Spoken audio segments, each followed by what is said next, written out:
I left every time feeling so grateful, and I think that's really important for 16-year-old me to remember to stay grateful. I deserve to be paid for every hour that it is streamed online. I'm so grateful for the things that I'm able to do. I deserve to be paid for every hour that it is streamed online. You keep using the word.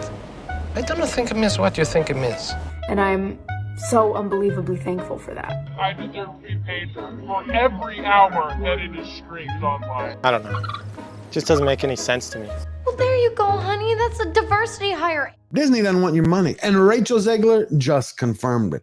But 2 years ago, the new Snow White actress was behind the counter asking if you wanted some fries to go along with that Coke.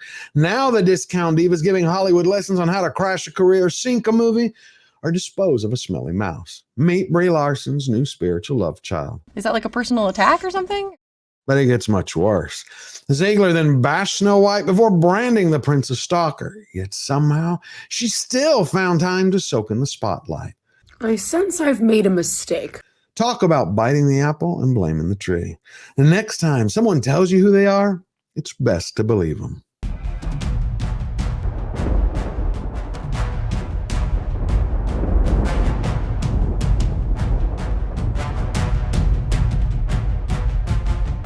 What's going on, everybody? I hope you had a great week, my friends. Disney is officially broken. The studio is so obsessed with identity politics, they actually hired an actor that hates Snow White to play Snow White. Have you ever been to that Snow White ride at Disneyland? I get stopped for photos every time I'm online for the Snow White ride, and it is I have to pretend like, oh God, well, crazy that we're in front of this.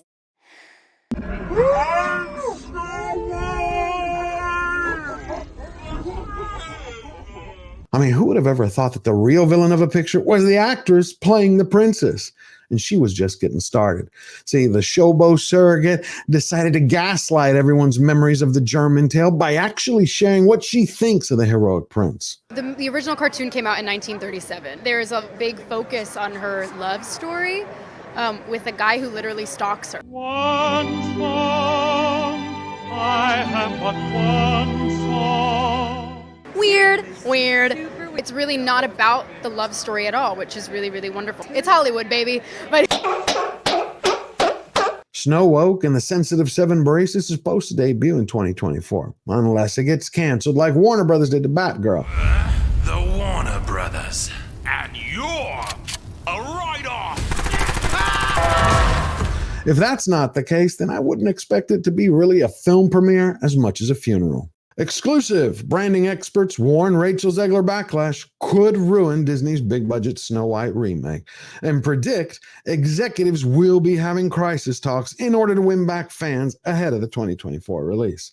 Management is going to provide a little bit of therapy for Zegler. They're going to put her in a quiet room all alone with a puppet so she can tell all the executives, hey, this is where it hurts on my body, before they send her home with a gilded gift basket and some dog yoga classes for her new pooch.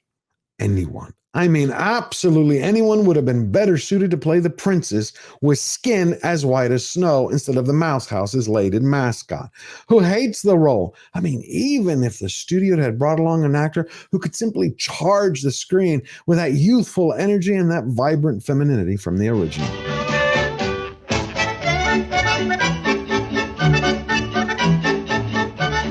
Instead, what do we get? We're saddled with a whiny complainer who thinks saving the world and telling a story both involve swiping right on her phone. And the exhaustion at the end. Yeah, yes. Just so exhausted of this. That's why it's called work.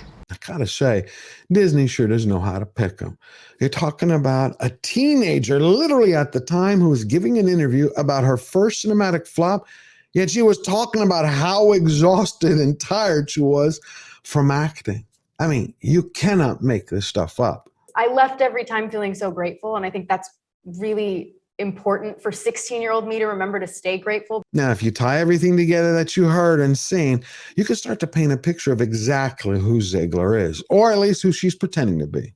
If I'm going to stand there 18 hours in a dress of an iconic Disney princess, I deserve to be paid for every hour that it is streamed online. That's not how it works. That's not how any of this works. The Mouse House, at the end of the day, is simply going to congratulate Rachel for sharing her truth, then give her a few script notes on how to slowly rebuild her image, rebuild the brand for her so she can walk around and play the Woodland Wonder Girl and the hashtag Dwarven Dominatrix. When I tell you that it's hard, I just mean to be inside my brain. That's hard. You need professional help. That was from a year ago when she was first cast as Snow Woe. That was when the backlash was just beginning. Did you notice anything? Did you see it? The fact from then till now, she's learned absolutely nothing. But I'm starting to sense a pattern forming here. She turned around and said how hard it is to live in her brain. Well, she could seek professional counseling or just grow the hell up. She said how hard it is to wear a dress all day long. I thought she just declared that she was a queen to the world. And then lastly, how hard it is to be grateful. Now that, I've never heard in my life. I don't know if she's trying to play on people's sympathies like she's something broken with her, but I really can't help her with that one. You'll get no sympathy from me. You want sympathy? Look at the dictionary between shit and syphilis. The movie is dead as a doornail. No amount of corporate confessionals, not even an apology tour from the short bus squad of 7 life coaches is going to move the needle an inch. Nor should it. People will see right through it. Because no parent wants to have a multinational corporation destroy the innocence of their child and then turn around and salt their fantasy dreams with a bunch of political dread. See, the very moment that the studio decided to back away from the basics of storytelling and disgrace the canon simply to hire a quota queen with a mouth that should be branded as a cinematic STD, that very second Disney served divorce papers to its fans. And let me just say, with them hiring Rachel, who needs enemies when they hire a vanity vandal? You thought you did something. You thought you did something by pointing out that I, like every other person on planet Earth, use filters on my photos. But you know what you really got? Embarrassed. Let me tell you why this is embarrassing. It's because in this photo, I'm still an olive-toned queen. Let me tell you something. Soy una Latina orgullosa y tengo muchos privilegios. Seriously, would you want her representing you or your film? Personally, no. If you agree with me, you're not alone. My dad and Walt Disney would be turning in their graves over woke Snow White remake. Son of original film director accuses Disney studio bosses of insulting the 1937 classic and destroying his father's creation. Can you really blame David? Because I can't. See, we all grew up with these animated tales, making a lot of golden memories that we later shared with family, friends, coworkers, and then safeguarded them for future generations. All of a sudden, to have the Mouse House turn around and their latest mascot trash the story with one soapbox rant after another. Well, guess what? David didn't only reserve his fire for Disney, he saved one parting shot for Zegler's fake feminist outrage. Hand recalled how Adriana Castellati, the original voice of the fairy tale heroine who passed away in 1997, would be terrified to find out how her character one day wouldn't be saved by a prince or dreaming about true love. He told The Telegraph that Castellati was very proud of her role in Snow White, so lovely she lived that role for all of her life. He was absolutely right, and he wasn't the only one who wanted to set the record straight. Gina Carano calls out Rachel Zegler's hypocrisy after Snow White actress engaged in hate campaign against her. See, in the last campaign, Zegler has moved forward with trying to reform her image. She's been putting out tweets about love and kindness. Let's all put the hate aside, basically for her, but she can still attack people. You see the hypocrisy? So everything Rachel is experiencing right now is a byproduct of her choices, of a human being who's decided to live her life based on daily trends, treating core beliefs as if they're fair weather friends that they could adopt or be dumped anytime they become useful. You know what we call that? A hypocritical grifter. I'm a narcissist. But I gotta say, all the celebrity actors, every single one of them could learn a thing or two from the movie stars of the past. Whether you're talking about John Wayne or Marilyn Monroe, Raquel Welch, or Anthony Hopkins, thank God he's still around today. They kept everything personal, private. They didn't share it with the public. They were solely focused on their work to entertain everyone and give the customer what they wanted. My only professional intention in life is to continue to improve as an actor. Period. Amen. And whether that means working in Timbuktu or on Broadway, who cares? It's all about doing good work. All the studios back then embraced this philosophy because it was not only good business, because it could also lead to great art. What do we have today? We're saddled with the likes of Disney who cater to the likes of Rachel Zegler simply because she might believe in their same political ideology. Studio doesn't even care if she actually believes it as long as the peacock parrots her words. I mean, talent, I don't think she really has much skills. That's out the window. I mean, she had 2 films, and in both of them, I couldn't find a shred of evidence that she took the roles on out of a love of the character or a passion for the story. What made you want to step into this world of DC heroes? I needed a job. Great artist? Absolutely not. Grifter? 100%. But to truly see a representation of her character, you're not going to find it in any of the videos or the words she shared.